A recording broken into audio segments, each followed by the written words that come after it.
जय जिनेन्द्र। आज हम पढ़ेंगे चैप्टर 2, अध्याय 2। भावना क्या है? मनुष्य शरीर नहीं अपितु भावना है। कभी आपने इस पर गंभीरता से विचार किया है कि एक ही परिस्थिति, एक ही घटना दो भिन्न व्यक्तियों के जीवन में घटित होती है, किंतु दोनों की प्रतिक्रियाएं, दोनों के अनुभव सर्वथा भिन्न होते हैं। ऐसा क्यों होता है? एक व्यक्ति उसी घटना से टूट जाता है, दूसरा उसी से निखर जाता है। एक शांति अनुभव करता है, दूसरा अशांति में डूब जाता है। ये चीज आप इस ऐसे भी नोटिस कर सकते हैं कि अगर कोई भी इंसिडेंट हो जाता है, लाइक फॉर एग्जांपल अगर रोड पे ही कोई इंसिडेंट हो गया या एक्सीडेंट हो गया या कोई लोग दो लोग लड़ रहे हैं, तो आसपास देखने वालों में हर एक की प्रतिक्रिया डिफरेंट होती है कि सब अपने अपने तरीके से रिएक्ट करते हैं। तो इसका मूल कारण क्या है? इसका मूल कारण यह है कि हमारा जीवन बाह्य घटनाओं से उतना निर्मित नहीं होता जितना हमारी आंतरिक भावनाओं से, हमारे भावों के प्रवाह से आकार लेता है। तो हमारा जीवन हमारे भावों के प्रवाह से आकार लेता है कि जिस तरीके के हमारे भाव बह रहे हैं उस तरीके से हमारा जीवन आकार लेता है, उसी तरीके से हम रिएक्ट करते हैं किसी भी सिचुएशन को। शरीर तो केवल एक साधन है, एक रथ की भांति। मन उस रथ का सारथी हो सकता है, किंतु भावना, भावना ही वह अदृश्य लगाम है, वह असीम शक्ति है जो आत्मा रूपी रथी को वास्तविक दिशा प्रदान करती है, उसके गंतव्य का निर्धारण करती है। यह भावना ही है जो हमें ऊर्ध्वगामी या अधोगामी बनाती है। तो रथ, अगर शरीर एक रथ है और मन सारथी है और भावना क्या है? एक अदृश्य लगाम। तो आ, सबको पता नहीं कि रथ कैसे चलता है, लेकिन कार कैसे चलती है इस अमूमन सबको पता ही होगा। तो अगर हम कार का रेफरेंस लेके समझें तो कार एक शरीर है और ड्राइवर जो है वो उसका सारथी है। तो मन ड्राइवर है और भावना एक स्टीयरिंग है। तो भावना जिस डायरेक्शन में जाएगी, जीवन उसी डायरेक्शन में जाएगा। तो स्टीयरिंग को आप अगर राइट में घुमाएंगे तो कार राइट में जाएगी, लेफ्ट में घुमाएंगे तो लेफ्ट में जाएगी, सीधा रखेंगे तो सीधा जाएगी। तो आपका जीवन आप अपनी भावना से दिशा दे सकते हैं। आप जिस तरीके की भावना रखेंगे आपका जीवन उसी तरीके की दिशा में जाएगा। तो ये भावना है जो हमें ऊर्ध्वगामी भी बना सकती है और अधोगामी भी बना सकती है, हमें ऊपर की ओर भी ले जा सकती है और नीचे की ओर भी ले जा सकती है।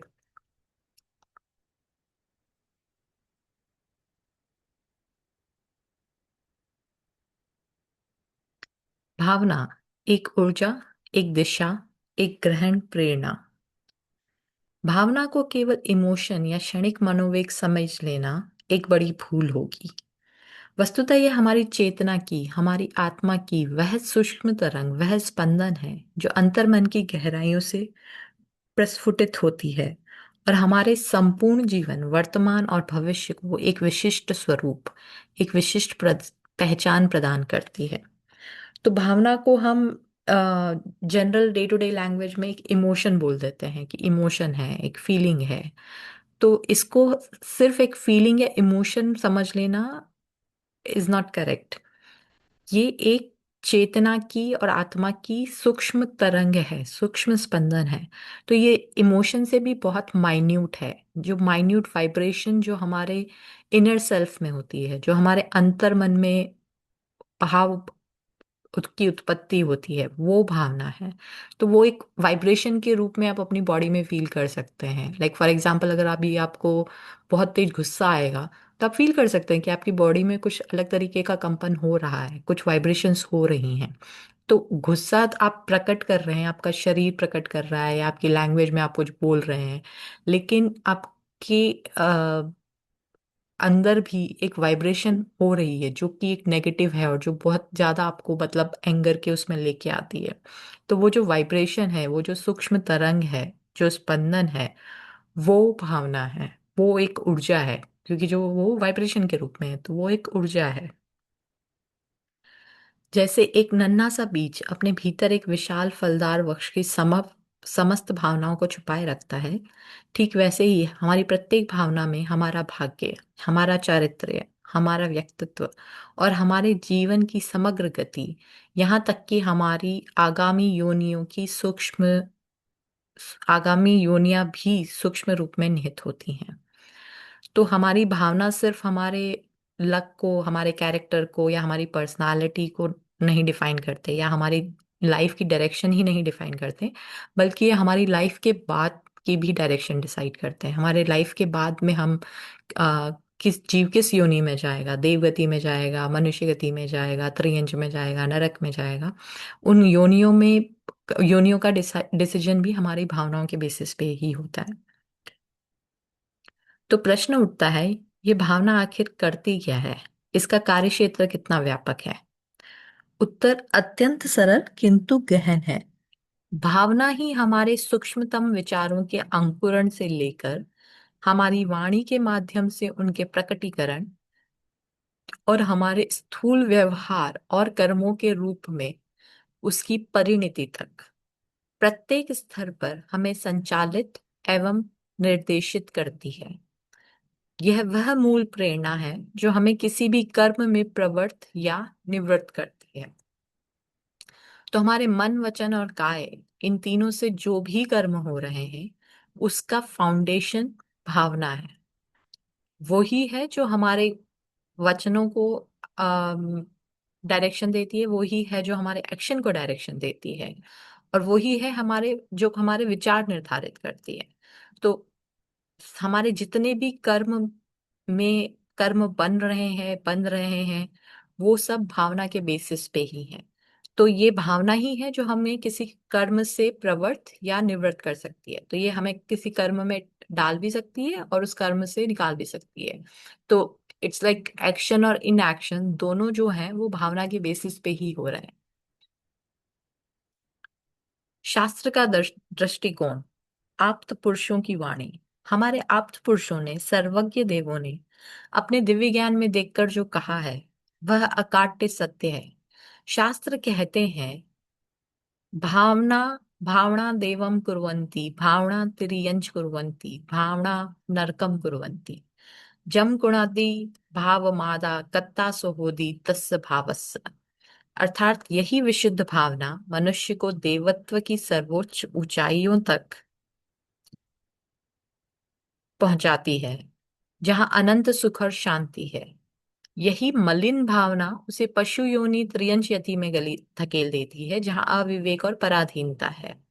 और यही तीव्र कषाय युक्त भावना उसे नरक की असहनीय यातनाओं का भागी बनाती है, जहां केवल दुख ही दुख है।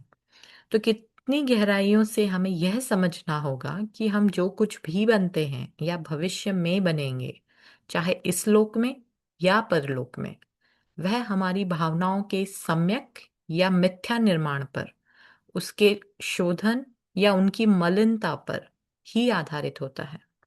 भावना ही सृजन करती है और भावना ही विनाश करती है। तो भावना की इम्पोर्टेंस सिर्फ इस लाइफ टाइम की नहीं है, वो हमारे आगे के सारे लाइफ टाइम्स का भी डिसीजन हमारी भावना की बेसिस पे ही होता है, इस लोक में चाहे परलोक में। तो हमारी भावनाओं पे ही हमारा सम्यक निर्माण होता है और हमारी भावनाओं पे ही हमारा मिथ्यात्व निर्माण होता है। तो भावना ही है जो सृजन करती है और भावना ही है जो विनाश करती है। भावना की दो दिशाएं, बंधन अथवा मोक्ष का मार्ग। भावना एक द्विधारी तलवार की भांति है। यदि इसका मुख सही दिशा में हो तो यह रक्षक है, और यदि गलत दिशा में हो तो यह भक्षक बन जाती है। यदि हमारी भावना सुधर जाए, निर्मल हो जाए, वीतरागता की ओर उन्मुख हो जाए, तो आत्मा अपने सहज स्वभाव में स्थित होकर परमात्मा के स्वरूप को प्राप्त कर लेती है, सिद्धालय में विराजमान हो जाती है। और यदि यही भावना बिगड़ जाए, कषायों से मलिन हो जाए, संसार के पदार्थों में आसक्त हो जाए, तो आत्मा कर्मों के नए बंधनों में और अधिक जकड़ती चली जाती है, चतुर्गति संसार में परिभ्रमण करती रहती है। राग, द्वेष, मोह, क्रोध, मान, माया, लोभ, ये कषाय और विकार जब हमारी भावना को अपनी ओर खींचते हैं, जब भावना इनसे लिप्त होती है, तब कर्मों का बंधन और अधिक दृढ़ होता है। राग प्रिय वस्तु में आसक्ति है, द्वेष अप्रिय वस्तु में अप्रीति है, और मोह यथार्थ को न समझने रूपी अज्ञान है। ये ही संसार के मूल हैं।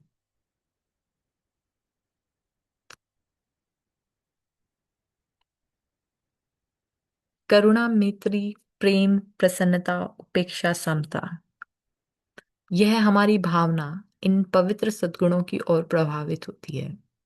जब हमारी भावना इन पवित्र सद्गुणों की ओर प्रभावित होती है, जब हम समस्त प्राणियों के प्रति मैत्री भाव रखते हैं, दुखियों के प्रति करुणा से द्रवित होते हैं, गुणीजनों को देखकर मुदित प्रसन्न होते हैं, और विपरीत परिस्थितियों या दुष्टजनों के प्रति उपेक्षा, समता का भाव रखते हैं, तब मोक्ष का राजमार्ग स्वतः प्रशस्त हो जाता है। ये भावनाएं कर्मों की निर्जरा करती हैं और आत्मा को हल्का बनाती हैं।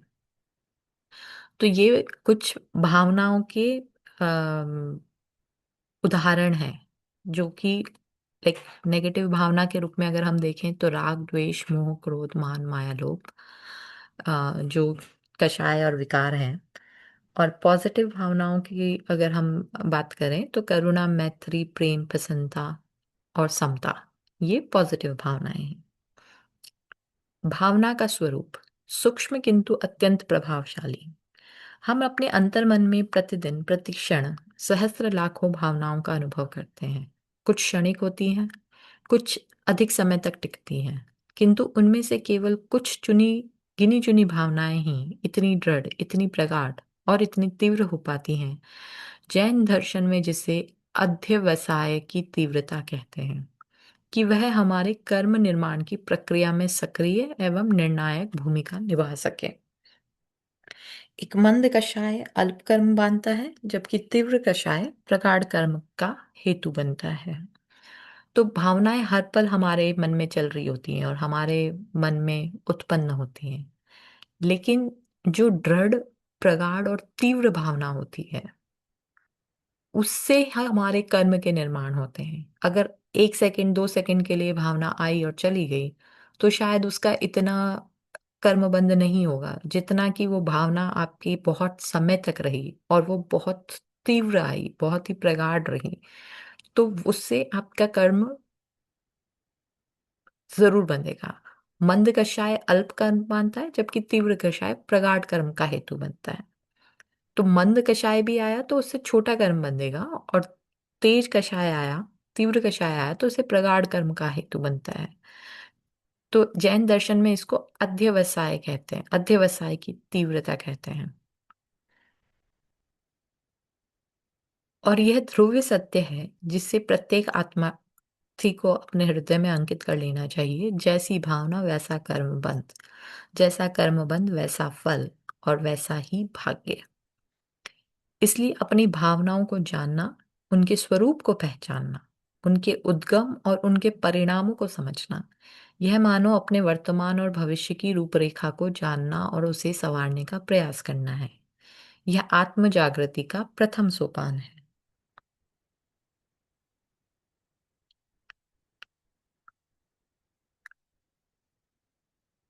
तो आत्म जागृति का फर्स्ट स्टेप है कि हम अपनी फीलिंग्स को समझें, वो कैसे उत्पन्न हो रही हैं, उनके परिणाम क्या हैं, वो कहाँ उत्पन्न हो रही हैं, क्यों उत्पन्न हो रही हैं। तो ये फर्स्ट स्टेप है जिससे हमारी आत्मा जागृत अवस्था में आ सकती है। भावना का प्रभाव जीवन के 5 महत्वपूर्ण स्तरों पर। भावना का प्रभाव केवल आध्यात्मिक स्तर तक सीमित नहीं है, अपितु यह हमारे जीवन के प्रत्येक पहलू को गहराई से प्रभावित करता है। पहला, शरीर पर। तीव्र क्रोध की भावना से रक्तचाप तत्काल बढ़ जाता है, नाड़ियां फड़कने लगती हैं, चेहरा तमतमा जाता है। भय की भावना से हृदय की गति तीव्र हो उठती है, शरीर कांपने लगता है, पसीना आ जाता है। सतत चिंता और शोक से पाचन तंत्र बिगड़ जाता है, अनिद्रा घेर लेती है। इसके विपरीत प्रेम, आनंद और शांति की भावनाएं शरीर में आरोग्य और स्फूर्ति का संचार करती हैं, रोग प्रतिरोधक क्षमता बढ़ाती हैं। तो हमारी बॉडी पे इसका क्या इफेक्ट होता है कि जो जो अगर आपको बहुत एंगर वाली फीलिंग्स हैं या भावना है, तो वो आपका ब्लड प्रेशर इमिडिएटली बढ़ा देती है। या आप अगर भय से घिरे रहते हैं, हमेशा डरे रहते हैं अंदर से, भले से बाहर से आप कुछ भी दिखाएं, बट अगर आप अंदर से डरे रहते हैं तो आप अपने अंदर एंजाइटी पैदा कर लेते हैं, शरीर कांपने लगता है, घबराहट होने लगती है, पसीना आने लगता है।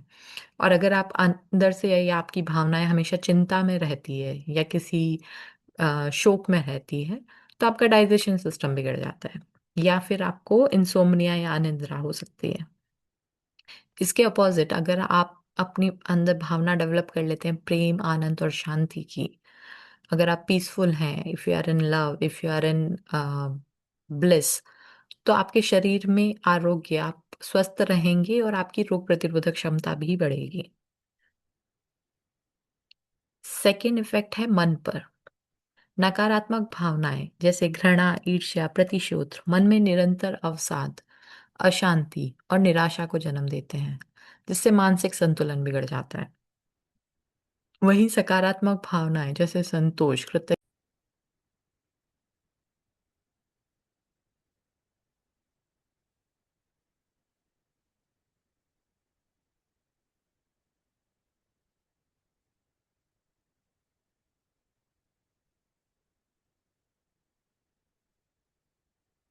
2 मन पर नकारात्मक भावनाएं जैसे घृणा, ईर्ष्या, प्रतिशोध मन में निरंतर अवसाद, अशांति और निराशा को जन्म देती हैं, जिससे मानसिक संतुलन बिगड़ जाता है।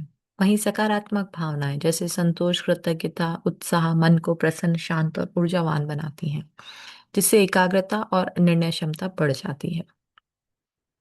तो इसका मन पे क्या प्रभाव पड़ता है? अगर आप नेगेटिव भावनाएं रखते हैं जैसे कि हेट्रेड, जेलेसी या बदले की भावना, तो उससे डिप्रेशन या निराशा का जन्म होता है, और उससे आपके मेंटल बैलेंस जो है वो बिगड़ सकता है। वहीं पॉजिटिव फीलिंग्स जैसे ग्रैटिट्यूड, एक्साइटमेंट, ये सब चीजें आपको ऊर्जावान बनाती हैं और इससे कंसंट्रेशन और डिसीजन पावर बढ़ती है। तीसरा इफेक्ट है वाणी पर। जैसी भावना अंतर्मन में प्रबल होगी, वैसे ही शब्द हमारी जीवा से स्वतः निःसृत होंगे। क्रोध में कटु और अपमानजनक शब्द निकलते हैं, प्रेम में मधुर और प्रिय शब्द। लोभ की भावना वाणी में धूर्तता लाती है, जबकि सरलता और सत्य की भावना वाणी को पवित्र बनाती है। चौथा है व्यवहार पर। हमारी भावनाएं ही हमारे पारस्परिक संबंधों की नींव रखती है। प्रेम और मैत्री की भावना सहयोग और सौहार्द को जन्म देती है, जिससे परिवार और समाज में मधुरता आती है। घृणा और अंधकार की भावना संघर्ष और बिखराव पैदा करती है, जिससे रिश्ते टूटते हैं और अशांति फैलती है। पांचवा प्रभाव है कर्म पर, सूक्ष्म एवं स्थूल। प्रत्येक स्थूल कर्म के पीछे भाव कर्म अर्थात भावना से प्रेरित एक सूक्ष्म मानसिक कर्म होता है। यही भाव कर्म आत्मा के साथ कर्म पुद्गलों के चिपकने का, आश्रव और बंध का मूल कारण होता है। शुभ भावनाएं पुण्य कर्मों का बंध कराती हैं और अशुभ भावनाएं पाप कर्मों का। ये संचित कर्म ही भविष्य में सुख दुख के रूप में फल देते हैं। प्रत्येक भावना एक बीज है, अतः परम सावधानी एवं सजगता अपेक्षित है। हमें ये सदैव स्मरण रखना चाहिए कि कोई भी भावना, चाहे वह कितनी ही क्षणिक या सूक्ष्म प्रतीत हो, छोटी या महत्वहीन नहीं होती। एक क्षणिक ईर्ष्या की चिंगारी भी यदि अनियंत्रित छोड़ दी जाए, तो भविष्य में बड़े अनर्थ, बड़े संघर्ष और आत्मपतन का कारण बन सकती है। और एक कोमल करुणा का भाव, एक निस्वार्थ सेवा का विचार भी यदि हृदय से किया जाए, तो किसी के जीवन में महान सकारात्मक परिवर्तन ला सकता है और स्वयं के लिए पुण्य का संचय भी करता है।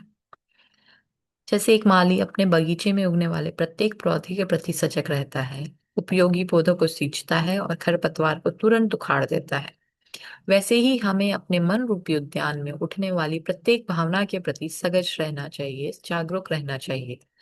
शुभ भावनाओं का पोषण करें, अशुभ भावनाओं को विवेकपूर्ण त्यागें।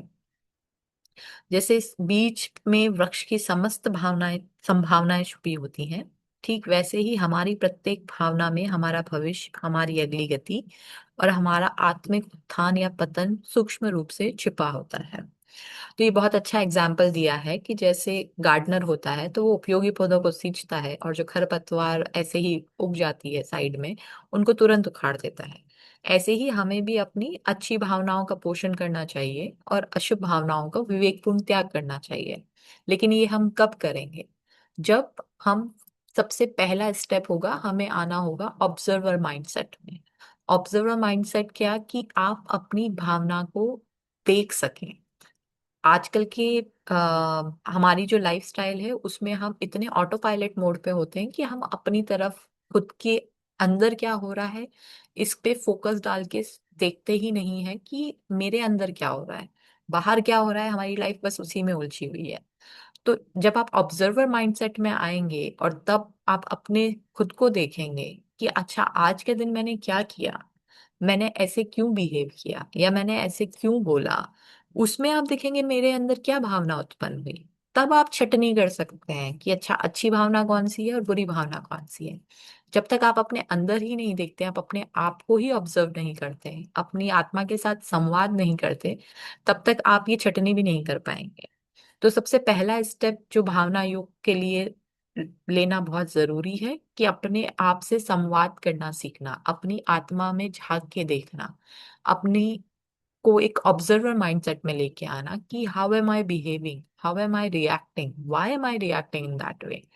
तो आपको अपनी फीलिंग्स का पता चलेगा, तब आपको अपनी भावनाओं का पता चलेगा कि अच्छा, मेरे अंदर कैसी भावना हो रही है। मेरे अंदर पॉजिटिव भावना हो रही है क्या, मुझे गुस्से की भावना ज्यादा आ रही है, या मेरे अंदर सेटिस्फेक्शन की भावना है।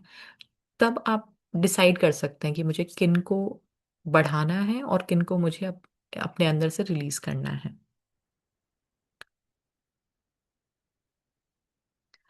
तो सार रूप में भावना क्या है? भावना आत्मा की वास्तविक दिशा निर्धारक है। भावना आत्मा की स्वाभाविक गति प्रदाता है। भावना आत्मा की अंतरम पहचान और उसका सच्चा दर्पण है। भावना आत्मा का वह संकल्प है जो उसे या तो संसार की ओर खींचता है या मुक्ति की ओर ले जाता है। अंततः गहराई से अनुभव करें तो भावना ही बंधन का मूल कारण है, और भावना के रूपांतरण में ही मोक्ष का शाश्वत द्वार भी छिपा हुआ है। आत्मसंवाद, प्रतिदिन गहन भावना निरीक्षण हेतु।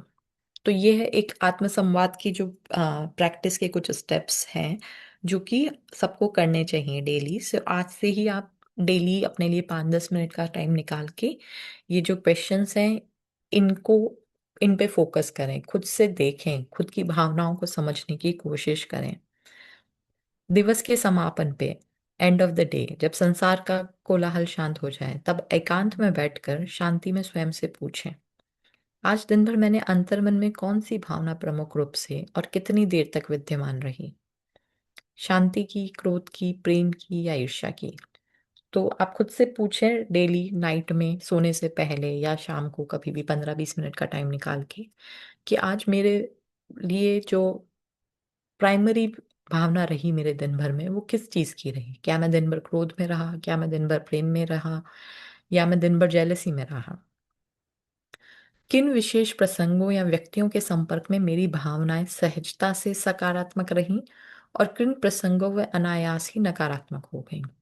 फिर आप वो इंसिडेंट ढूंढिए, जो भी आज आप जितने भी दिन, आज के दिन में आप जितने भी लोगों से मिले, तो किन लोगों के साथ मिलके आपकी भावनाएं जो हैं वो पॉजिटिव उसमें रहीं, और किन सर्कमस्टांसेस पे या किन कॉन्वर्सेशंस में आपकी भावनाएं नेगेटिव हो गई। तो आपने अपने आप को देखना शुरू करिए कि कहाँ कहाँ पॉजिटिव रही, कहाँ कहाँ नेगेटिव रही, किन किन लोगों के साथ, किन किन सिचुएशंस में पॉजिटिव रही, और किन लोगों और सिचुएशंस में नेगेटिव रही। फिर उन नेगेटिव भावनाओं में से देखिए कि उन नकारात्मक भावनाओं का मूल कारण क्या था। क्या वह बाहरी परिस्थिति थी, या मेरे भीतर छुपी हुई कोई पुरानी ग्रंथि या मिथ्या मानता। फिर आप जो नेगेटिव फीलिंग आपने देखी कि अच्छा, इस इवेंट में मैं नेगेटिव हो गया, या इस इंसान के साथ में मुझे नेगेटिव फीलिंग आई, तो फिर देखिए कि वो ऐसा नेगेटिव फीलिंग क्यों आई। क्या वो सिर्फ आज ही की सिचुएशन की वजह से आई, या इसके पहले कोई पुरानी भी फीलिंग है। कई बार ऐसा होता है कि हम आज जिस इंसान के साथ में, या आज हम जिस सिचुएशन से डील कर रहे हैं, वो हम आज के बेसिस पे नहीं है, उसके साथ में हमारी एक कोई पुरानी हिस्ट्री है। कि अगर किसी ने मेरे साथ में 3 बार झूठ बोल रहा है और आज भी वो कुछ बोल रहा है तो मैं उसको झूठा ही मानूंगी। मुझे 3-4 बार कोई अगर किसी ने मेरे साथ गलत व्यवहार किया है, तो आज जो व्यवहार कर रहा है उसके साथ में मेरे दिमाग में ये चलेगा कि ये इस बार भी मेरे साथ गलती करेगा। तो आप ये देखिए कि ये आज की क्रिएटेड भावना है या ये पिछली पुरानी कहीं किसी इवेंट से या किसी इंसिडेंट से आ रही है। फिर देखिए, क्या मेरी भावना ने, चाहे वह वाणी से व्यक्त हुई हो या केवल मन में रही हो, जाने अनजाने में किसी प्राणी को कष्ट पहुंचाया।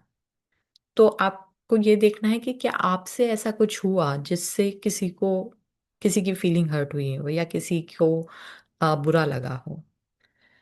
क्या मेरी भावना से किसी के कार्य में किस, या मेरे किसी कार्य ने किसी के हृदय को शांति, संबल और सुकून प्रदान किया। फिर ये देखिए कि क्या मेरी भावना ने किसी को कुछ पॉजिटिव दिया, किसी को आ, किसी आपसे बात करके या आपकी आपसे ऐसी कोई भावना निकली हो जिससे सामने वाले ने बहुत अच्छा फील किया।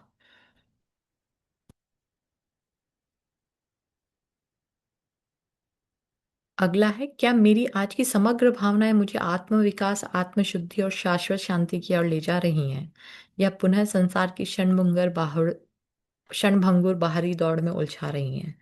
ये सारे क्वेश्चंस पूछने के बाद में जब आप कलेक्टिवली देख पाएंगे कि आपकी मेजॉरिटी ऑफ भावनाएं क्या है, क्या वो पॉजिटिव डायरेक्शन की तरफ हैं, सारी भावनाएं जो आपको आपकी प्रोग्रेस की ओर ले जा रही हैं, जो आपको अपनी आत्मा की शुद्धि की ओर ले जा रही हैं, या फिर वो आपको नेगेटिविटी की तरफ ले जा रही हैं।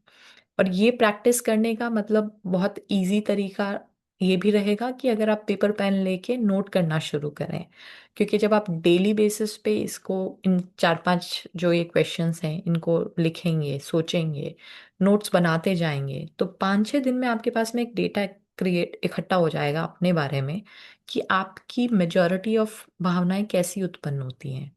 आपका ऑटो पायलट में आपकी भावनाओं का क्या स्वरूप है, क्या वो पॉजिटिविटी की तरफ है या नेगेटिविटी की तरफ है। और 100% पॉजिटिविटी नहीं है तो लेकिन आपको परसेंटेज पता चल जाएगा कि अच्छा 50% पॉजिटिव होती है, 50 नेगेटिव होती हैं, या 20 पॉजिटिव है, 80 नेगेटिव होती हैं, या 85 पॉजिटिव है बट 15 नेगेटिव है। तो आपको अपने बारे में एक रियल एनालिसिस डेटा मिल जाएगा अगर आप इन क्वेश्चंस को डेली बेसिस में इवनिंग में बैठ के 10-15 मिनट करेंगे और इसके नोट्स बनाने शुरू करेंगे। हर क्वेश्चंस का आंसर आप लिखना शुरू करेंगे कि आज आज के दिन में क्या रहा, और over a period of time, हफ्ता 10 दिन में आप देखेंगे तो आपको अपने बारे में एक बहुत सही समझ डेवलप हो जाएगी। आप अपने बारे में चाहे सोचते कुछ भी हो, लेकिन ये सारे जो क्वेश्चंस हैं ये आपको एक अपना रियल आईना दिखाएंगे, और ये आपको किसी से शेयर करने की जरूरत नहीं है, ये सिर्फ आपके लिए। तो आप इसको अपनी एक प्राइवेट नोटबुक में लिखते जाइए और अपने आप को एक रियल उसमें देखिए कि रियल में आपकी आत्मा या आपकी भावनाओं का स्वरूप क्या है। भावना सुधार सूत्र। और जब आप देख लेंगे तब उसके बाद में आप भावना योग या भावना योग के जो कमांड्स हैं उनको प्रैक्टिस कर सकेंगे कि अच्छा मेरी 80% भावनाएं नेगेटिव हैं तो मुझे पॉजिटिव भावनाएं योग करना है, या मेरी आ, या मुझे इन भावनाओं को रिलीज करना है। तो आपको वो भावना दिखेगी, आप उसके बेसिस पे अपना कमांड का चयन भी कर सकते हैं कि मुझे कौन सी कमांड को ज्यादा प्रैक्टिस करना है। तो ये भावना सुधार सूत्र जो भावना योग के दृढ़ संकल्प हेतु हैं, तो उसमें ये एक जेनरिक बना हुआ है, लेकिन आप अपनी भावना के हिसाब से अपनी कमांड्स, जो महाराज जी ने बहुत सारे लिस्ट ऑफ कमांड्स दिए हैं, उन कमांड्स में से चुन के उनकी ओवर एंड ओवर ज्यादा से ज्यादा प्रैक्टिस कर सकते हैं। भावना सुधार सूत्र। भावना योग के दृढ़ संकल्प हेतु। हे मेरी शाश्वत चैतन्य आत्मा, मैं ये भली भांति जानता हूँ और स्वीकार करता हूँ कि मैं जैसा गहन चिंतन करता हूँ, जैसा भाव अपने भीतर धारण करता हूँ, वैसा ही बन जाता हूँ और वैसा ही मेरा भविष्य निर्मित होता है। तो ये हम एक आज सब जने संकल्प कर रहे हैं इस किताब को पढ़ते पढ़ते कि इसलिए आज इसी क्षण यह दृढ़ संकल्प लेता हूं कि अपनी प्रत्येक उत्पन्न होने वाली भावना के प्रति पूर्णतः जागरूक रहूंगा, उसे साक्षी भाव से देखूंगा, एज एन ऑब्जर्वर, और सजगता से उसके परिणामों पर विचार करूंगा। मैं क्रोध और घृणा के अंधकार पर क्षमा और करुणा के प्रकाश को चुनूंगा।